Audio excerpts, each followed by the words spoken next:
여러분들의 경제 상식을 꽉꽉 채워드리겠습니다. 문현진의 경제 상식 사전 시간입니다. 자, 지난번 1화 양적 완화를 통해서 여러분들과 이렇게 처음 또 새롭게 시작하는 내용인데요. 여러분들이 경제에 대한 내용들, 아마도 뉴스를 보거나 경제에 대한 이야기들 보다 보면 도대체 무엇인지, 그리고 주식하고는 상관이 있는 건가, 알 것 같긴 한데 긴가민가 하고 또 모르고 넘어갈 것 같기도 한 그런 내용들을 제가 여러분들께 소개해 드리고, 그리고 정확하게 알 수 있도록 제가 도와드리겠습니다. 도움이 된다면 좋아요와 문현진 주챔TV 구독 꼭 눌러주시길 바라면서 바로 출발해 보도록 하겠습니다. 자, 오늘은 이제 뉴딜 정책이라는 것에 대해서 한번 알아볼 거예요. 우리가 요즘 보게 되면 상당히 많이 보이는 뉴스기도 하죠. 당정청에서 오후 워크숍을 한다. 한국판 뉴딜 성공 전략을 논의하겠다. 그린 뉴딜이라고 해서 풍력주가 급등하기도 하고 태양광 관련주가 급등하기도 하고, KT는 또 디지털 뉴딜 기회로 클라우드 사업을 키울 것이다. 이 도대체 뉴딜이 뭐길래 도대체가 이런 이야기 나올까? 뉴딜 하니까 뭔가 새로운 것을 하겠다라는 건가? 라는 식으로 막연하게 알고 계시는 분들도 좀 많은 것 같습니다. 그래서 뉴딜 정책은 무엇인지 그거부터 설명을 해드리고, 그리고 어떤 영향을 끼치고 있는지, 또 무엇을 우리가 중점적으로 해석을 해야 되는지를 살펴볼게요. 자, 일단 뉴딜 정책이라고 하는 말은요, 새로운 거래라고 해서 뉴딜이라고 보시면 될 것 같은데, 뉴딜 정책이라고 하는 것은 도대체 언제부터 나온 건가, 무슨 이야기인가? 미국 32대 대통령, 루스벨트 대통령이 지도 아래서 이제는 대공황을 극복하기 위해 추진된 정책으로 보시면 됩니다. 1929년에 미국에 대공황이 일어났어요. 그때 증시가 90%가 박살이 났거든요. 그 정도로 지수가 박살날 정도로 엄청난 경제 침체, 경제 위기가 왔었는데, 이제 그걸 극복하기 위해서 많은 정책들을 써야 되는데, 그 정책을 썼던 거를 뭐라고 불렀는가 하면 뉴딜 정책이라고 불렀습니다. 실제로 1929년 10월 24일 뉴욕 시장이 폭락을 했었어요. 그때 4년 동안 국민 총생산 GNP를 50%나 박살내버리고요. 그리고 실업자가 1,300만 명을 넘어서는 등의 심각한 불황에 빠져버리게 되죠. 저 실업자가 1,300만 명이라고 했을 때, 아니 실업률은 얼마가 되는 건가 싶으실 텐데 약 20%가 넘어가는 정도였다고 보시면 됩니다. 그래서 실업자도 많고 사람들이 돈도 못 벌고 주가는 폭락하고, 그렇게 경제 위기가 처음 막 딱 들여지다 보니까 저걸 우리가 대공황이라고 이젠 지나고 난 다음에 불렀는데, 저 당시에는 저런 형태가 거의 4년간 지속이 되었어요. 그래서 거의 많은 사람들이 이제는 가난에 허덕이고 정말 힘든 상황에서 일자리를 찾기 위해서 줄 서고 그랬던 상황이었는데, 야, 이거 어떻게 방법이 없을까 하다 보니까 지난 시간에 배웠던 양적 완화로도 해결이 안 되는 거예요. 그래서 양적 완화로도 안 되다 보니 이거는 농업하는 사람들한테 보조금도 주고, 야, 농산물이 너무 가격이 떨어진다, 안 되겠다, 더 이상 떨어지지 않도록 우리가 법적으로 정해버리자. 자, 그리고 테네시 계곡뿐만 아니라 국가 사업 등으로, 야, 우리 국가가 직접 사업을 할게, 너희 기업들 사업하기 요즘에 힘들다면서 우리가 사업을 할게 라고 해서 도로도 깔고 댐도 건설하고 계곡 주변에 관광지도 만들고 그런 사업을 진행을 합니다. 그래서 공공사업의 확대로 대형 댐이라든지 도로, 공항, 학교를 건설을 해요.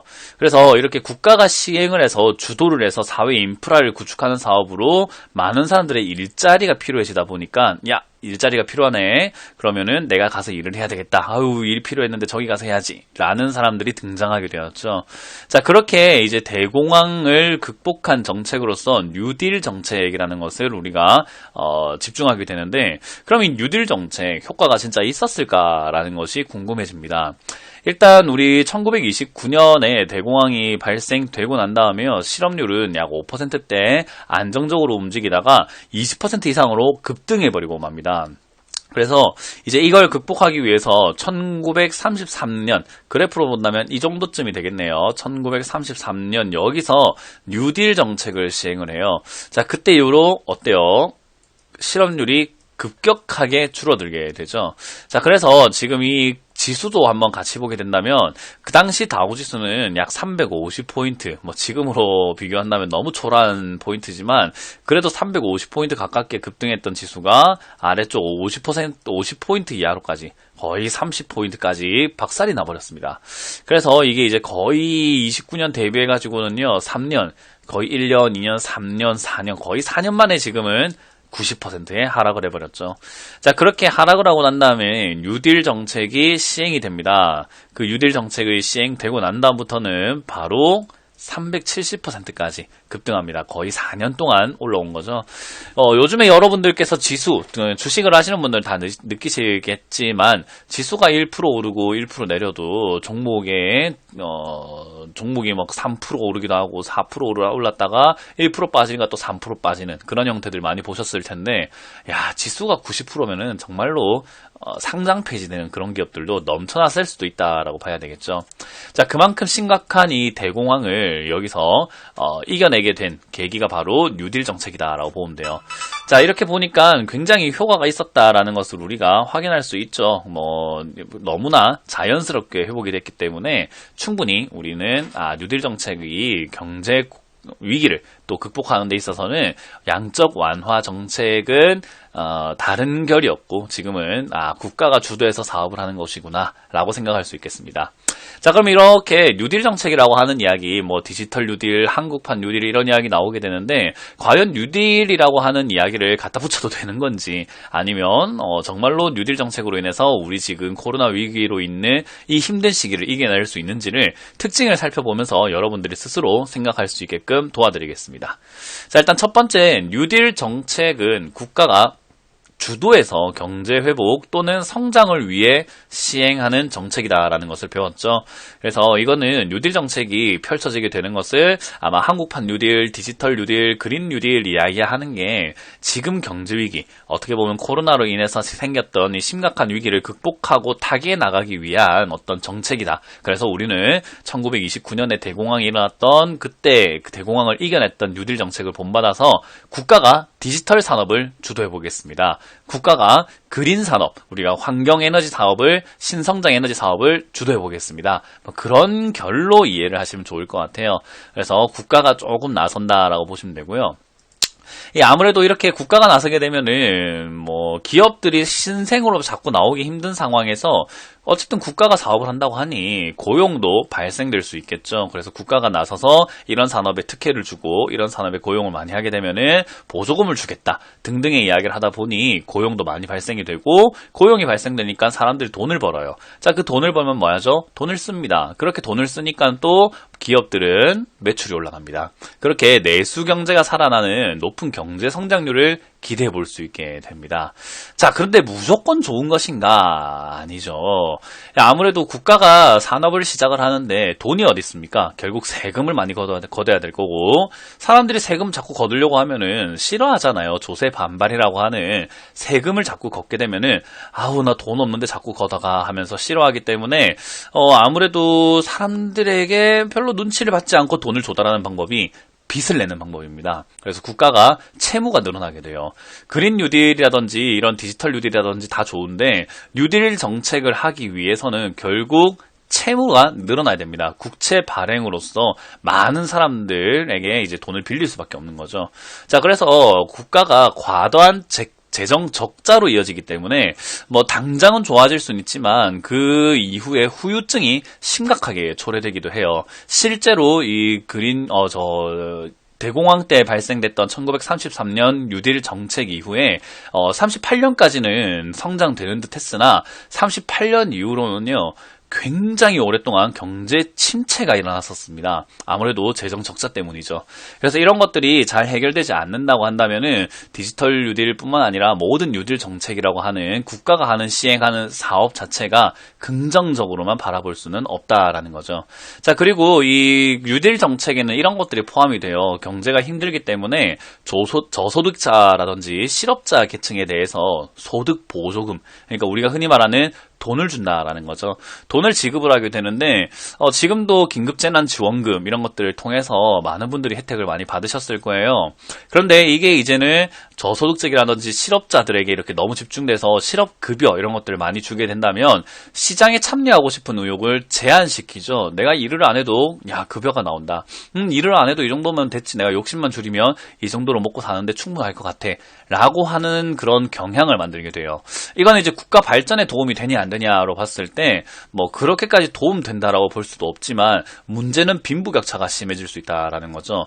적극적으로 시장에 참여한 사람들은 어찌됐든 국가가 하는 사업에 충실하게 사업을 열어가지고 보조금을 받는다고 하더라도 사업이 번창할 것이고 그 사업에서 일을 하는 사람들도 소득이 생겨서 내 집 마련도 하고 돈을 벌 것인데 이제 저소득층이라든지 이제 뭐 실업자 계층들이 시장 참여 의욕, 그러니까 일하고자 하는 그런 의욕들이 줄어들게 된다면 이분들은 결국 빈부격차, 계속 부익부 빈익빈이 일어날 수 있는 상황이 되게 됩니다. 뭐 물론 그들의 문제일 수도 있고 아닐 수도 있겠지만 뭐 어찌됐든 이런 사회 문제가 생긴다라는 것이 뉴딜 정책의 어떻게 보면 그림자라고 생각할 수 있겠죠. 자, 그리고 이제 5번째, 뉴딜 정책이 성공적으로 시행이 되면 단기 경제 성장을 기대할 수 있습니다. 그래서 그런 상황이 투자 기회가 될 수도 있다라는 거죠. 이 투자 기회라고 하는 것은 주식을 사서 기회로 활용하는 방법도 있을 거고 또는 내가 사업을 하고 싶다 했을 때 이왕이면 집 앞에 카페 차리는 것보다는 뭐 신재생에너지 부품 사업이라든지 신재생에너지와 관련된 그런 사업들 또는 디지털 뉴딜 사업들 그런 사업들로 내가 사업을 창업을 하게 되면은 보조금도 많이 받고 시작할 수 있는 그런 혜택들도 있고요. 또는 내가 그런 쪽으로 업종을 공부해가지고 취직해야 되겠다라고 한다면은 미래 먹거리가 될 수 있는 사업에 취직을 하는 거기 때문에 일자리 보장이라고 하는 그런 형태들도 생각해 볼 수 있겠죠. 그래서 투자의 기회라고 하는 게 무조건 주식 투자만은 아니다라고 생각을 하시면 되겠고요. 그런 성공이 있다고 한다면은 아까 보셨던 것처럼 거의 뭐 지수가 뭐 100%, 200%, 300% 올라가는 경우들이 있기 때문에 그런 것들이 성공이 되었을 땐 좋은 효과가 있다라고 생각을 하시면 되겠습니다. 뭐 이후에 이런 사회적 문제라든지 또는 뭐 침체, 경기 침체와 같은 부작용들을 생각을 하더라도 일단 기회로 활용을 할 수 있다라는 거 대신에 부작용이 있으니 조심을 하고 경각심을 가져야 된다라는 것만 기억하시면 되겠습니다. 자, 그래서 이런 뉴딜 정책들 저는 어떻게 한 줄 평을 내릴 수 있는가? 이 뉴딜 정책들을 뭐라고 한마디로 표현할 수 있는가라고 한다면 저는 이렇게 표현하고 싶습니다. 작용과 부작용, 장점과 단점, 빛과 그림자가 있듯이 이 세상에는 완벽한 정책 따위는 없습니다. 그래서 여러분들이 어떤 정책을 편다라고 했을 때 저건 무조건 완벽해, 좋은 정책이야 라고만 생각하지 마시고 항상 장점이 있다면 단점이 있기 때문에 장점은 이용하되 단점은 피해야 되겠죠. 그래서 여러분들께서도 앞으로 어떤 뉴스가 나오든 어떤 정책이 나오든 무조건 좋을 거야.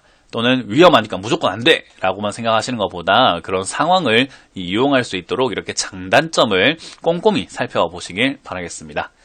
자, 이렇게 오늘 경제상식 또 한 가지 채워드렸습니다. 여러분들 도움이 된다면 좋아요, 구독 눌러주시길 바라겠고요.